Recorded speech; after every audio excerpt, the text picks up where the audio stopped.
it is Jo from Minerva, and today I'm here with a technique video because I want to give you another method for lining a jacket. I've already done a video on lining a jacket. I made it quite a simple entry level style of lining, but it isn't for everybody. So today I want to show you a method that encloses the arm, so you won't have a seam on the arm. All of your seams will be enclosed and you won't see any of them. This means that around the neck and the front edge, and as well around the cuffs, you'll have everything inside your jacket.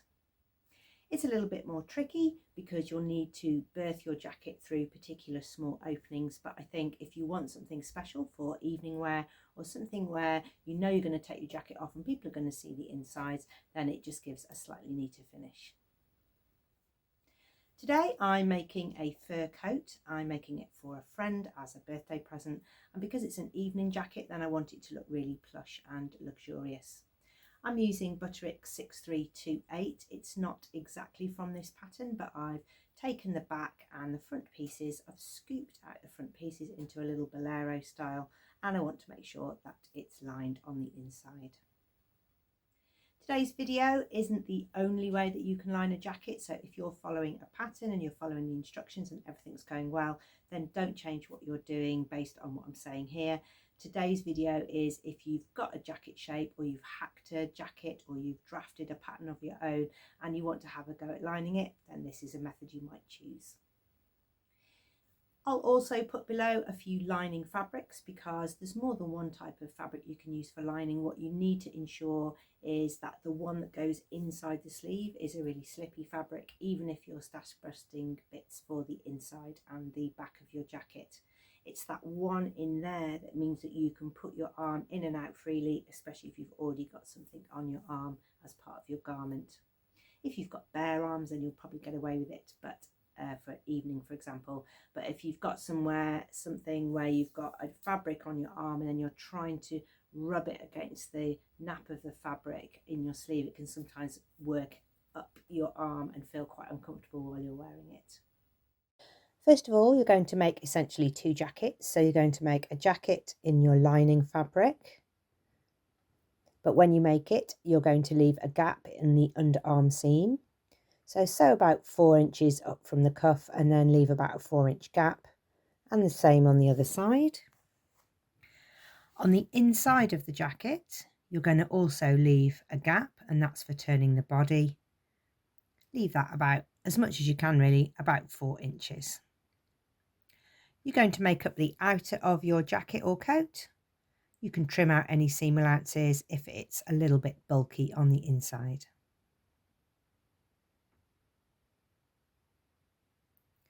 Next up, with right sides together, you're going to put the lining and the jacket together.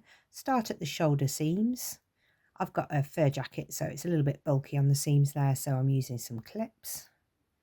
And you're going to pin the jacket in its major points and then ease the lining around the neckline. Keep the sleeves tucked in out of the way so that you can pin the rest of your jacket together, including the hemline and around the front edge. When that's done, you can sew all the way around your coat, around the front edge, along the bottom hem, and back up the other side. It's time to sew, so I've got a seam allowance around there. I've tacked it just to hold that slippy lining to a soft fur. But I've got a seam allowance I'm going to follow with the tacking. I've got that little bit of fur which I'm going to poke through later.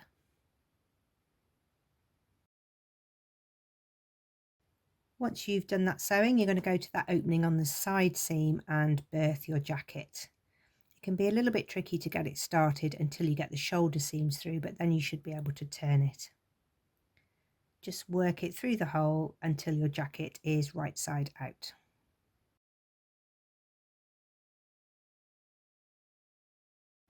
Give it a good shake and you can shape your jacket and put the sleeves in through the sleeve holes.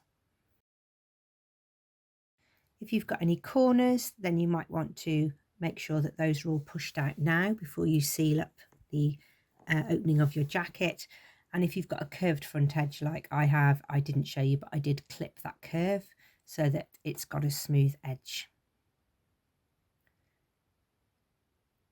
Work your fabric until you've got the shape that you would like. Next, let's work on the cuffs. If you line a jacket, then you need to make sure your lining is a little bit smaller than your jacket and that you've got plenty of the pile to pull through so that the pile disguises the lining. So I'm going to pull all that pile out. I've got the pile edge showing there. But if you're not using fur, you still need to make your lining a little bit shorter than your jacket so that it rolls to the inside. The next bit is trickier because I want to try and show you how to join the cuff so that you don't have a seam or any hand sewing around the cuff. The first thing you want to do is to try your jacket on and make sure you've got your sleeve the right length. This will enable you to find out how much seam allowance you've got. So I've got 1 inch because my sleeve length from underarm to the end of the fabric is 18 inches and my wearer is 17 inches. So I've got 1 inch to play with here.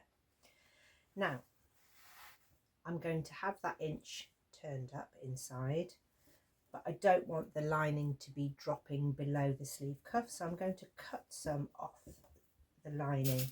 This will mean that the lining will scoot up inside the cuff. If I take off 1 inch, then my sleeve will be level with the end of my cuff. So I'm going to take off 1.5 inches. And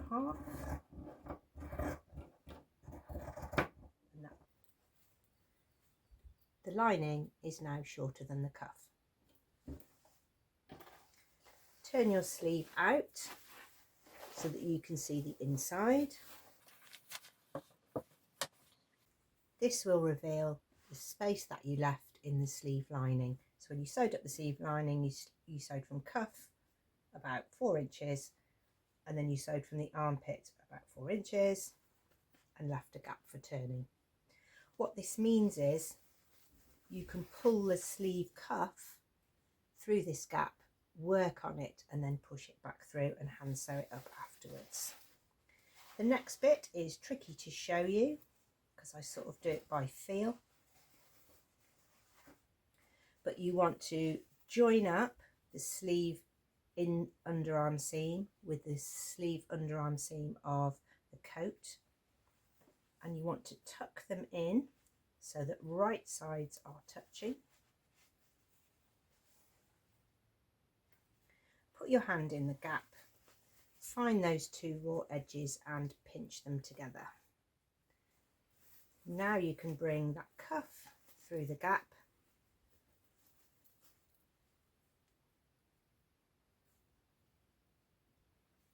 and pin it in place. This is tricky now because now I'm going to go round, holding the right side to the right side and matching up the 2 edges of the cuff. The lining edge and the sewn edge.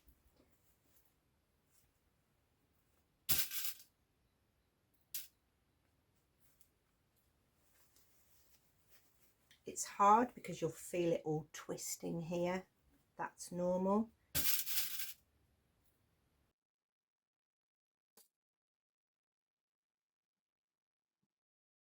Here's my finished length pin.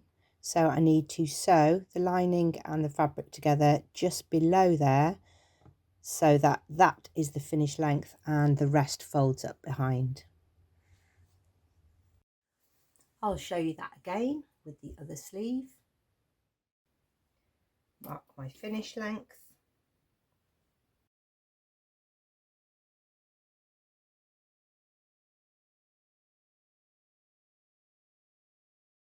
Take off the finished length, plus seam allowance. Turn the sleeve out.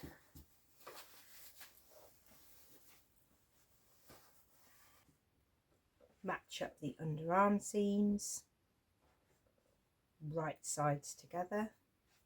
Put my hand inside and pinch together those seam allowances and pull it through the turning gap. Keep hold of it and pin, and keep pinning right side to right side all the way around the cuff.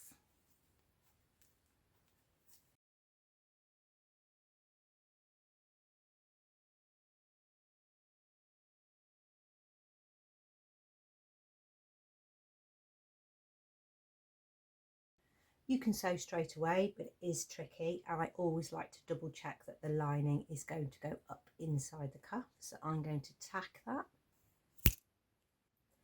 And because the lining is shorter than the actual sleeve, then the lining scoots down inside the sleeve.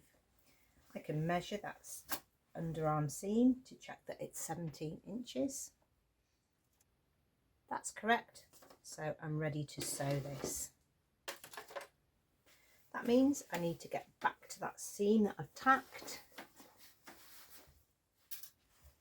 from the inside. That's what it looks like.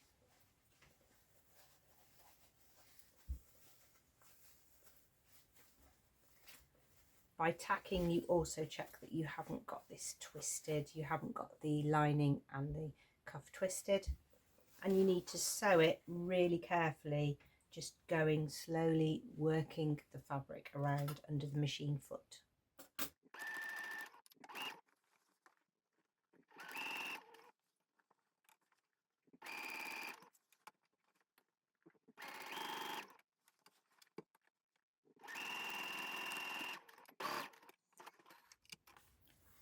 You might want to have one more try on before you sew up the gap, but there is where you will now hand stitch. If you want to, you can go in through this gap and you can add a thread chain on the underarm and attach it to the seam allowance so that your sleeve stays inside the sleeve shape. Once you've sewn up the inside of the sleeves, I've added a little fur hook, and this jacket is complete. I used Butterick 6328. I looked at View A, which is a real Chanel style jacket. I made it shorter and I curved out the front pattern pieces to get a bolero style evening jacket. Just because people ask, today I'm wearing a Greyline Studio Scout tee. It's a really simple woven t-shirt pattern, but it also works for stretch fabrics. So I'm wearing the Minerva exclusive stretch velvet fabric, and I've made a top. It was a little sample that I had when this fabric first came out, and I always like to make a scout tee as a way to find out how a fabric behaves.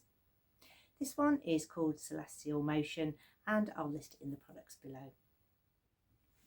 Hope you've enjoyed today's videos. There's lots of Learn to Sew videos on our playlist on the Minerva YouTube channel. If you want to find something specific, you can search it at the top in the search with a little magnifying glass. So if you want to put lining a jacket, then hopefully both of our videos will pop up when they're both available. If you want to put lining a skirt, put that in, see what you get. You can also put zip in and you'll see all of our zip tutorials. So you can search that playlist where there's lots of Learn to Sew videos and find the thing that you need. We would love to see you here to learn more about your sewing journey, and we'd also love to see what you've been making. So do make a free account with us, share your makes there over at Minerva. You can take a photo, you can give a description. They don't have to be model worthy. We just love to see what you have been making, but we do love a picture of you shown seated for people in wheelchairs or for people who sit down for their job a lot. You can also join the craft club over there where you will receive discounts and offers throughout the year. So do get involved with our Minerva sewing community. Thank you very much for watching. We do hope you will come back.